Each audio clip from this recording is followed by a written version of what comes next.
Carbon வணக்கம் 11th NCERT physics ஓகேவா. Chapter 2 first chapter பார்த்தாச்சு.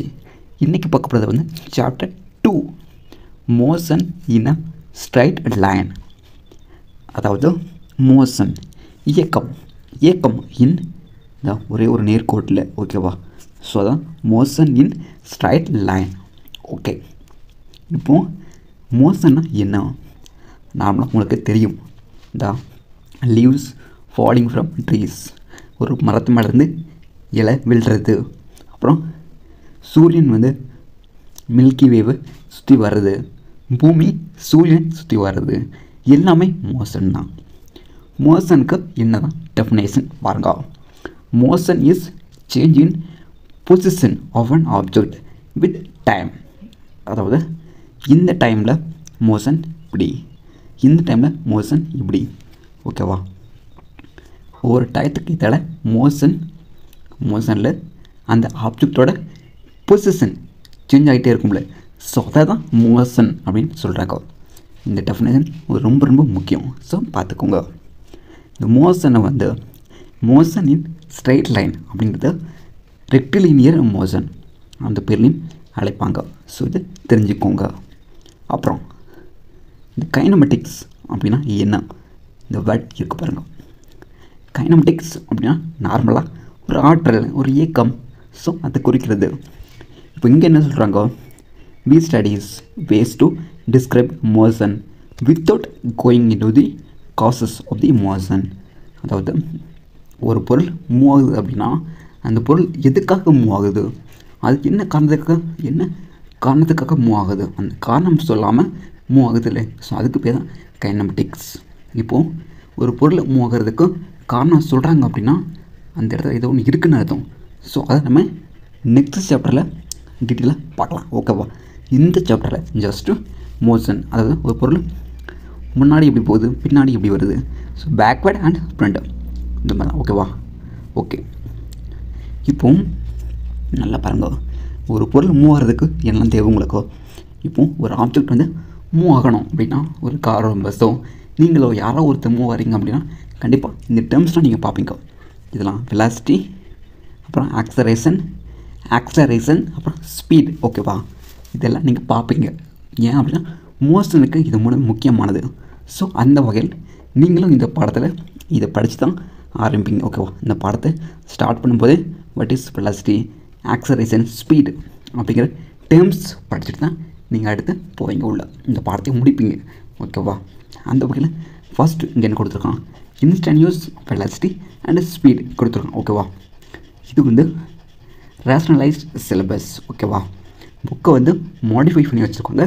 ஸோ பழைய, அதாவது ஓல்டு NCERT புக்கில் வந்து ஸ்டார்டிங்கே வந்து டிஸ்டன்ஸ் அண்ட் பாத் அதுதான் இருக்கும். ஆனால் இங்கே வந்து ஸ்டார்டிங்கே இது கொடுத்துருக்காங்க, இன்ஸ்டன்டினியஸ் வெலாசிட்டி அண்ட் ஸ்பீடு ஓகேவா. இப்போது நான் ஃபஸ்ட்டு டிஸ்டன்ஸ்னால் என்ன, பாத்னா என்ன அதை சொல்லிவிட்டு இங்கே வரேன் ஓகேவா. இப்போது இது உங்கள் ஸ்கூல் ஓகேவா, இது உங்கள் வீடு. இப்போது நீங்கள் உங்கள் வீட்டிலேருந்து உங்கள் ஸ்கூலுக்கு போகிறீங்க அப்படின்னா இந்த போகிற டிஸ்டன்ஸ் இருக்குல்ல. இப்போது நீங்கள் இந்த வழியை கூட போகலாம், இப்படி கூட போகலாம், இப்படி கூட போகலாம். ஸோ இதுதான் டிஸ்டன்ஸ் ஓகேவா. டிஸ்டன்ஸ். பாத் அப்படின்னா இனிஷியலாக நீங்கள் இங்கேருந்து போகிறீங்க, ஃபைனலாக இங்கே முடிகிறீங்க, இந்த இனிஷியல் ஃபைனலி மட்டும்தான் பார்ப்பாங்க. ஸோ அதான் பாத். டிஸ்டன்ஸ் அப்படின்னா நீங்கள் எங்கே கூடி போகிறீங்க, எந்த வழியும் போகிறீங்க அப்படிங்கிறது முக்கியம். ஸோ அதான். ஸோ ஓகே, இல்லை டிஸ்டன்ஸ்க்கு இன்னொரு பேர் தான் பாத் ஓகேவா. இது வந்து டிஸ்பிளேஸ்மெண்ட். இந்த இனிஷியலும் ஃபைனலையும் மட்டும் தான் பார்ப்பாங்க. டிஸ்பிளேஸ்மெண்ட்டில் டிஸ்டன்ஸ் வந்து நீங்கள் கூட பயணிக்கிறீங்க அந்த வழியை ஃபுல்லாக பார்ப்பாங்க ஓகே. அந்த வகையில் ஒரு சின்ன கான்செப்ட் என்ன அப்படின்னா, டிஸ்டன்ஸ் வந்து மேபி அந்த டிஸ்பிளேஸ்மெண்ட்டுக்கு வந்து ஈக்குவலாக இருக்கலாம் ஓகேவா. ஈக்குவலாக இருக்கலாம் அல்லது அதிகமாக இருக்கலாம். ஸோ டிஸ்பிளேஸ்மெண்ட்டை விட டிஸ்டன்ஸ் வேல்யூ வந்து அதிகமாக இருக்கலாம் அப்படிங்கிறது நீங்கள் இந்த படத்தை வச்சு பார்க்கும்போது உங்களுக்கு தெரியும் ஈஸியாக. டிஸ்டன்ஸ் அப்படிங்கிறது வந்து இந்த சுற்றி போகிறதெல்லாம் அளப்பாங்க. எப்படி எந்த வழியே போனாலும் சரி, எந்த வழியே போனாலும் சரி சுற்றி போகிறதெல்லாம் அளப்பாங்க. நீங்கள் எந்த வழியே போகிறீங்க அப்படின்னு முக்கியம் இல்லை, டிஸ்பிளேஸ்மெண்ட்டை பொறுத்த வரைக்கும் ஓகேவா. டிஸ்டன்ஸை பொறுத்த வரைக்கும் பாத் வந்து ரொம்ப ரொம்ப முக்கியம். ஸோ டிஸ்டன்ஸ் வந்து மேபி ஈக்குவலாக இருக்கலாம் அல்லது ரொம்ப அதிகமாக இருக்கலாம் இதை விட டிஸ்பிளேஸ்மெண்ட்டை விட ஓகேவா.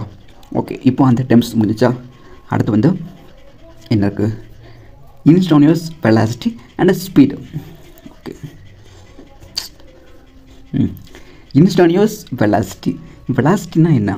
வெலாசிட்டின்னா ஒரு ஆப்ஜெக்ட், ஒரு கார் எந்த லெவலுக்கும் இந்த ஸ்பீடில் போகுது, என்ன ஃபாஸ்ட்டில் போகுது அப்படின்னு சொல்கிறது தான் வெலாசிட்டி. ஓகேவா? இப்போ கொடுத்துருக்கோம் பாருங்க. இப்போ ஒரு கார் ஸ்பீடாக போகுது, ஆனால் இந்த இன்ஸ்டன்ட்டில், இந்த டயத்தில் அது எவ்வளோ ஸ்பீடு போயிருக்கும், அந்த டயத்தில் அது எவ்வளோ ஸ்பீடு போயிருக்கும் அப்படிங்கிறது நம்மளால் சொல்ல முடியாது. அப்படி சொல்லணும் அப்படின்னா கண்டிப்பாக நம்ம சாதாரணமாக நியூமரிக்கலை வச்சு பண்ண முடியாது. அதாவது இந்த மாதிரி கிராஃப்ஸ் போட்டு இந்த இன்ஸ்டன்ட்டில் இவ்வளோ ஸ்பீட் அப்படிங்கிறத சொல்ல முடியாது. ஸோ அதுக்காக தான் நம்ம வெலாசிட்டி வந்து டிஃப்ரென்சியேஷன் பண்ணுறாங்க. ஓகேவா? வெலாசிட்டி ஃபார்ம் பண்ண எவ்வளோ எக்ஸ் வந்து டிஸ்டன்ஸ். ஓகேவா? எவ்வளோ டிஸ்டன்ஸ் வந்து பயணிச்சிருக்கோ வித் ரெஸ்பெக்ட் டு டைம், இந்த டைமில் எவ்வளோ டிஸ்டன்ஸ் போயிருக்கு அப்படிங்கிறது தான் வெலாசிட்டி. ஓகேவா? இதை டிஃப்ரென்சியேஷன் பண்ணுறாங்க. ஸோ அப்படி பண்ண வச்சுக்கோங்களேன், இன்ஸ்டானியஸ் வெலாசிட்டி ஈஸியாக நம்ம கண்டுபிடிச்சிடலாம். ஸோ அதான் v is equal to dx divide by dt. ஓகேவா? ஸோ இது முடிஞ்சு. அப்புறம் வேறு இருக்குது. ஓகே, இது எல்லாமே இந்த டோன் அந்த கிராஃபிக்கல் மெத்தட். ஓகேவா? ஓகே, அதை விட்டுருங்க. அப்புறம் இந்த சம். ஓகேவா? இதை வந்து நான் நெக்ஸ்ட்டு வீடியோவில், அதாவது இந்த பாடத்துக்குன்னு தனியாக எக்ஸாம்பிள் சம்ஸ் எல்லாம் போடுவேன். ஸோ அதில் இந்த சம் நான் போடுவேன். ஓகேவா? ஸோ அது பார்த்துக்கோங்க. ஓகே, இப்போ லாஸ்ட்டாக இந்த இது மட்டும் தான் இருக்குது. ஓகேவா? இதை நான் வந்து நாளைக்கு டீட்டெயிலாக எடுத்துகிறேன். ஏன் அப்படின்னா இதில் ஒரு கான்செப்ட் இருக்குது. ஸோ அதனால். ஓகேவா? அப்புறம் பாருங்கள், இதில் ஒன்று இருக்குது. Note that for uniform motion, அதாவது ஒரு கார் மூவ் ஆகுது ஒரு ரோட்டில், யூனிஃபார்ம் ஒரே ஸ்பீடில் மூவ் ஆகுது, யூனிஃபார்ம் போயிட்டுருக்கு. அந்த டயத்தில் வந்து வெலாசிட்டி சேமாக தான் இருக்கும். எப்படி? ஆவரேஜ் வெலாசிட்டி மாதிரியே தான். வெலாசிட்டி மாறவே செய்யாது, சேமாக தான் இருக்கும். எப்போ? யூனிஃபார்ம் மோஷனில். ஓகேவா? Okay friends, thank you. நாளைக்கு ஆக்சரேஷனும் இதுவும் பார்க்கலாம்.